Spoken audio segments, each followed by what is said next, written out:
Welcome to chemistry A plus. तो आज हम लोग CH4 मॉलिक्यूल के लिए ये सब पॉइंट्स कैलकुलेट करने वाले हैं। जिन लोगों को नहीं पता कि हमारे पास किस तरीके से हाइब्रिडाइजेशन कैलकुलेट करते हैं, कैसे ज्योमेट्री कैलकुलेट करते हैं, शेप क्या होती है, कैसे हम लोग percentage character P characters calculate करते हैं, डोंट वरी, मैं आप लोगों को छोटी छोटी ट्रिक से, छोटे छोटे फॉर्मूलाज से अभी ही ये सब चीजें कैलकुलेट करने सिखा सकती हूँ। अगर आप लोगों को कुछ नहीं भी पता है कि हमारे पास CH4 मॉलिक्यूल में क्या शेप होती है, क्या होता है, क्या नहीं, कुछ भी जरूरत नहीं है आप लोगों की आपको CH4 मॉलिक्यूल के बारे में कुछ भी पता हो। बस आप लोगों को दो चीजों की नीड है। हमें सिर्फ इतना पता होना चाहिए कि हमारे पास कार्बन के पास आउटर मोस्ट शेल में कितने इलेक्ट्रॉन्स प्रेजेंट हैं, और हम लोग इस मॉलिक्यूल के लिए ये सब चीजें कैलकुलेट कर लेंगे, ये सब पॉइंट्स कैलकुलेट कर लेंगे। देखेंगे किस तरीके से। तो हमारे पास यहाँ पर मॉलिक्यूल गिवन है CH4, तो हमें पता होना चाहिए कि हमारे पास कार्बन की जो कॉन्फ़िगरेशन है वो क्या होती है। 1s2, 2s2, 2p2, ये हमारे पास कार्बन की कॉन्फ़िगरेशन होती है, इलेक्ट्रॉनिक कॉन्फ़िगरेशन होती है।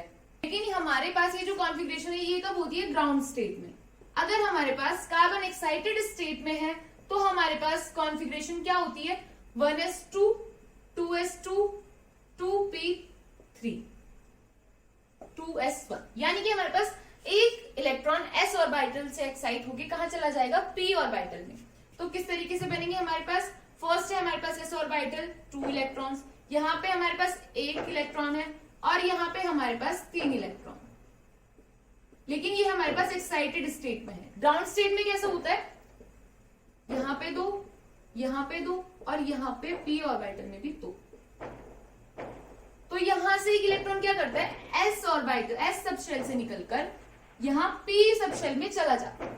इस तरीके से हमारे पास ग्राउंड स्टेट से एक्साइटेड स्टेट में कन्वर्ट होता है कार्बन। तो हमारे पास यहाँ पे कार्बन की ग्राउंड स्टेट में इलेक्ट्रॉनिक कॉन्फ़िगरेशन क्या होती है और हमारे पास कार्बन की एक्साइटेड स्टेट में क्या कॉन्फ़िगरेशन होती है वो हमने देख ली।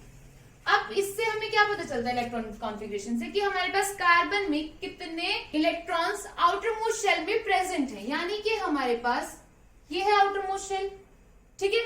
तो हमारे पास यहाँ टोटल कितने इलेक्ट्रॉन्स है? 4, यानी कि हमारे पास कार्बन के अंदर टोटल 4 इलेक्ट्रॉन्स होते हैं जो कि आउटर मोस्ट शेल में प्रेजेंट होते हैं। उसके बाद हाइड्रोजन है। हमें पता होना चाहिए कि हाइड्रोजन हमारे पास कितने बॉन्ड्स बनाता है। हाइड्रोजन के पास 1 इलेक्ट्रॉन होता है। हाइड्रोजन मैक्सिमम एक ही बॉन्ड फॉर्म कर सकता है। हाइड्रोजन कितने बॉन्ड फॉर्म करता है? 1 सिंगल बॉन्ड। कहीं आपने देखा है कि हमारे पास हाइड्रोजन कहीं भी डबल बॉन्ड के साथ अटैच हो?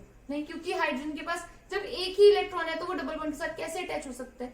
हाइड्रोजन हमेशा सिंगल बॉन्ड के साथ अटैच होता है। तो अब हमें देखना है कि हम किस तरीके से ये सब पॉइंट्स कैलकुलेट करेंगे। बस आप लोगों को इतना ही पता होना था कि हमारे पास जो सेंट्रल एटम है उसके आउटर मोस्ट शेल में कितने इलेक्ट्रॉन्स हैं, और जो हमारे पास आसपास जो सराउंडिंग में जो एटम्स प्रेजेंट हैं मॉलिक्यूल के, वो कितने बॉन्ड्स के साथ अटैच है, यानी कि वो सिंगल बॉन्ड के साथ अटैच है, डबल बॉन्ड के साथ अटैच है या फिर ट्रिपल बॉन्ड के साथ अटैच है। अब हम इससे बनाएंगे किस तरीके से। हमें पता है कि कार्बन के पास कितने बॉन्ड्स है, कितने आउटर मोस्ट शेल में इलेक्ट्रॉन्स है।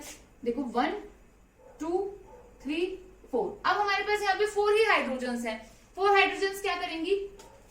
ये लो भाई, हाइड्रोजन यहाँ, एक हाइड्रोजन यहाँ, एक यहाँ, एक हाइड्रोजन यहाँ। अब कार्बन क्या करेगा?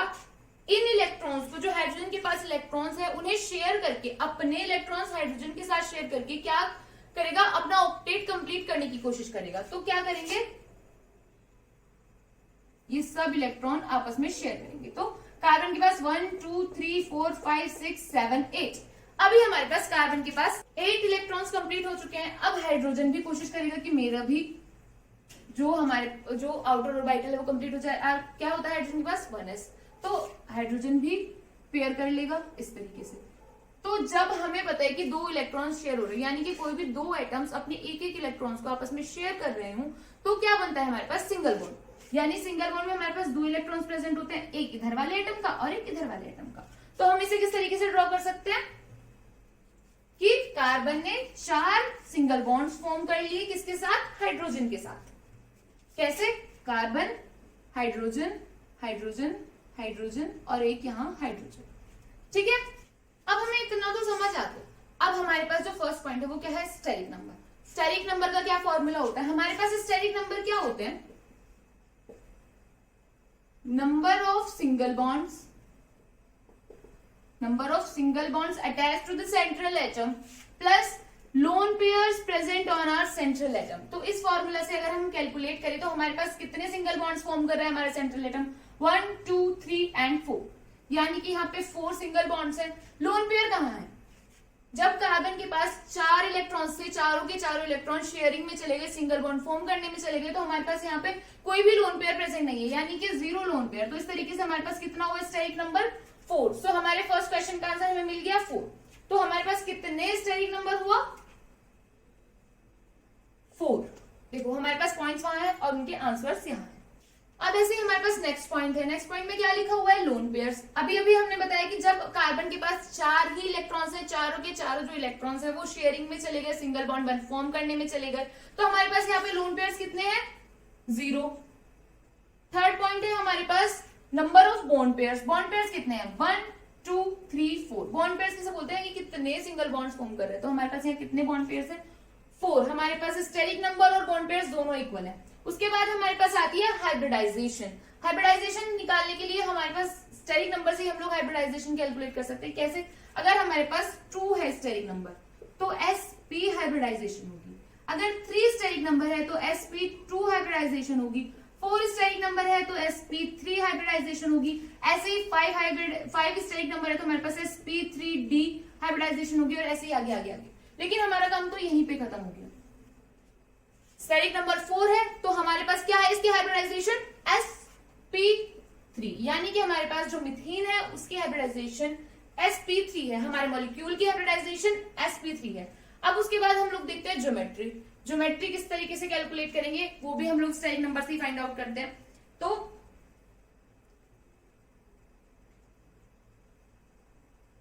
अगर जैसे हमने यहाँ पे हाइब्रिडाइजेशन निकाला sp sp2 sp3, ऐसे ही हम लोग स्टेरिक नंबर से क्या फाइंड आउट करते हैं कि हमारे पास ज्योमेट्री और शेप क्या है। अब अगर हमारे पास 2 है स्टेरिक नंबर तो हमारे पास ज्योमेट्री क्या होगी? लीनियर। 3 स्टेरिक नंबर है तो हमारे पास ज्योमेट्री क्या होगी? Trigonal, planar. 4 है स्टेरिक नंबर तो हमारे पास ज्योमेट्री क्या होगी? टेट्राहेड्रल। हमारे पास स्टेरिक नंबर 4 ही है तो यानी कि हमारे पास 5th पॉइंट का आंसर क्या है? क्या है ज्योमेट्री? टेट्राहेड्रल। देखो हमारे पास जो ज्योमेट्री है वो हम वीएसईपीआर थ्योरी के अकॉर्डिंग बताते हैं, ठीक है। ऐसे ही शेप भी हम लोग वीएसईपीआर थ्योरी के अकॉर्डिंग बताते हैं, लेकिन ज्योमेट्री और शेप तब तक एक दूसरे से डिफरेंट नहीं होती जब तक कि हमारे पास जो सेंट्रल एटम है उसके पास कोई लोन पेयर प्रेजेंट ना हो। अब क्योंकि हमारे पास कार्बन के पास कोई भी लोन पेयर प्रेजेंट नहीं है तो इसकी ज्योमेट्री और शेप दोनों सेम होगी, तो यानी कि हमारे पास ज्योमेट्री भी टेट्राहेड्रल है और जो हमारी शेप है वो भी टेट्राहेड्रल है। ओके उसके बाद इलेक्ट्रॉनिक कॉन्फ़िगरेशन मैंने आपको बता दी, कार्बन की एक्साइटेड स्टेट में भी कॉन्फ़िगरेशन और ग्राउंड स्टेट में भी कॉन्फ़िगरेशन। उसके बाद आती है percentage, percent P and percent D character. अभी देखो हमारे पास जो मॉलिक्यूल है वो है CH4। अब percentage, percent P and percent D character किस तरीके से फाइंड आउट करेंगे वो हम कैलकुलेट करेंगे हमारे हाइब्रिडाइजेशन से। टोटल परसेंटेज कितनी होगी? 100%। हमारे पास यहाँ पे क्या है? 1 S है, 3 P है और 0 D है, यानी टोटल अगर हम इनका सम करें तो 400/4 करेंगे तो 25, यानी कि हमारे पास एक यूनिट की वैल्यू 25 आ गई, यानी कि हमारे पास 3 यूनिट की वैल्यू कितनी आएगी? 25 इंटू 3 इज इक्वल टू 75। यहां से अब हम क्या पता कर पा रहे हैं कि हमारे पास जो S कैरेक्टर है वो कितना है? 1, यानी कि 25%। S कैरेक्टर कितना है? 25%। P कैरेक्टर कितना है? 75%। टोटल 100% हो गया। फिर D कैरेक्टर कहां गया? जब हमारे पास D है ही नहीं इसके हाइब्रिडाइजेशन में तो D कैरेक्टर कहां से आया? नहीं, तो यानी कि हमारे पास 0% D कैरेक्टर है। तो हमारे पास S कैरेक्टर 25% है, P कैरेक्टर 75% है। तो बिना किसी भी शेप के, बिना किसी भी ज्योमेट्री के, बिना कुछ भी हमें पता हुए, बिना सिर्फ 2 चीजें पता होने से कि हमारे पास सेंट्रल एटम कितने बॉन्ड्स फॉर्म कर रहा है और हमारे पास सराउंडिंग में जो एटम्स हैं वो कितने कितने बॉन्ड्स फॉर्म कर रहे हैं, हम लोगों ने इतने सारे पॉइंट्स कैलकुलेट कर लिए। और ट्रस्ट में आप लोग कहीं भी कोई एग्जाम देने जाओ, चाहे आप 11th 12th या कहीं भी हायर एग्जाम देने जाओ, आप लोगों से ज्योमेट्री, शेप, हाइब्रिडाइजेशन इनसे रिलेटेड क्वेश्चंस पूछे जाते हैं। यहाँ तक कि लोन पेयर, बॉन्ड पेयर तक भी कैलकुलेट करवा लिए जाते हैं। तो आप लोग इसी तरीके से किसी भी मॉलिक्यूल के लिए कैलकुलेट कर सकते हो ये सब गिवन पॉइंट्स। आई होप आप लोगों को समझ आया होगा सही से। अगर आप लोगों को किसी और मॉलिक्यूल का चाहिए तो आप लोग कमेंट सेक्शन में कमेंट करके बता सकते हैं, मैं आप लोगों को वो मॉलिक्यूल भी सॉल्व करवा दूंगी। आई होप आप लोगों के लिए वीडियो बहुत बहुत बहुत हेल्पफुल होगी। Thank you so much for watching the video.